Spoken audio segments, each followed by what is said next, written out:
안녕하십니까. 소아청소년과 전문의 김동훈 원장입니다. 이번에 말씀드릴 내용은 열성 경련에 대한 내용입니다. 흔히들 이제 열이 나면서 경련을 하면 열성 경련이라고들 얘기를 하는데요. 열성 경련이 있을 때 어머님들은 많은 걱정을 하고 응급실로 막 가게 됩니다. 그럼 과연 이제 반복적으로 열성 경련을 하거나 또는 초에 열성 경련이 왔을 때 어떻게 대처를 하는지, 그리고 열성 경련이 반복적으로 오는 환자는 어떻게 예방을 해야 되는지, 거기에 대해서 한번 자세하게 얘기를 드리겠습니다. 열성 경련은 열이 나면서 경련을 한다. 그래서 열성 경련인데요. 5개월에서 5세의 호발 연령을 가지고 열이 오르면서 그리고 15분 이내에 끝나는 경련을 열성 경련이라고 합니다. 그리고 뇌나 인지장애나 이런 것들이 야기하지 않음으로써 일반적인 간질 질환과는 감별이 되는 것인데요. 열이 나고 나서 열성 경련을 할 때 아이들, 어머니, 부모님들이 꼭 해야 될 대처법 2가지는 꼭 알고 계셔야 되는데요. 열성 경련을 할 경우에는 근육이 수축된 상태로 굉장히 떨게 됩니다. 따라서 몸을 주물러거나 또는 이제 다리를 피는 등 또는 이제 아이를 많이 움직이는 등의 행동은 금물이고요. 수축이 돼 있고 기도가 막혀 있기 때문에 턱을 상방으로 들어주면서 기도를 유지해주는 그런 숙지하고 계셔서 아이가 혹시라도 열성 경련을 하면은 똑바로 누운 자세로 턱을 들어주고 응급실이나 또는 119를 불러서 대처를 하시는 것이 맞습니다.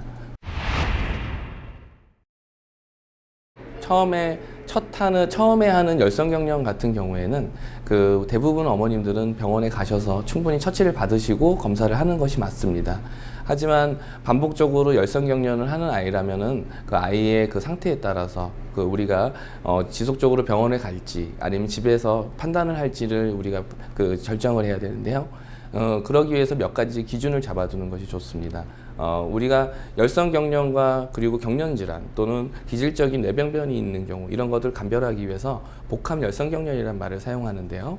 그건 무엇이냐면은 가족력이 간질이나 아니면은 경련에 대한 간질력이 있거나 가족력이 있거나 또는 열성 경련의 시간이 15분 이상일 경우, 또는 아이가 24시간 이내에 2번 이상의 열성 경련을 했을 경우, 그리고 1년에 5번 이상의 열성 경련을 반복할 경우 등 이렇게 지속적으로 아이가 경련할 가능성이 있는 아이들 같은 경우에는 경련을 할 당시마다 병원을 찾으셔서 아이에게 뇌파 검사나 MRI를 찍어서 기질적인 병변이나 뇌파상의 이상 소견이 없는지를 알아봐야 되겠습니다.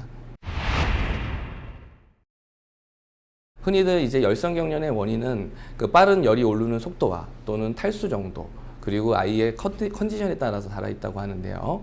아이가 열이 나는 상황이 의심이 되거나 또는 감기가 심해서 아이가 탈수가 의심이 되는 상황에서는 아이가 열성 경련을 하는 아이라면은 아이에게 지속적으로 수분을 공급하고 그리고 충분한 휴식을 취하게 하는 것이 열성 경련을 막을 수 있는 가장 큰 방법이고요. 아이가 열이 오르게 되면 빠른 속도로 열이 오르는 아이는 반드시 오한을 느끼게 돼 있습니다. 그래서 주위를 굉장히 춥게 느껴지고요.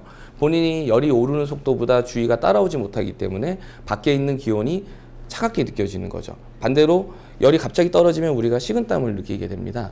그래서 열이 막 이렇게 오르는 타이밍에 오한을 느낄 때부터 해열제를 먹이거나 또는 아이가 춥다고 해서 이불을 덮어줄 경우에, 그때는 지금은 정상 체온이지만 이불을 덮어주고 나서 5분도 안 돼서 아이는 굉장한 고열로 치닫게 되죠. 그래서 열성 경련을 더 잘 할 수 있으므로 열이 나면서 오한이 오는 아이에게 이불을 덮어주는 행위는 굉장히 금물이고, 오한을 느끼는 경우에는 반드시 해열제를 주고 충분한 휴식을 취하게 하는 것이 좋습니다.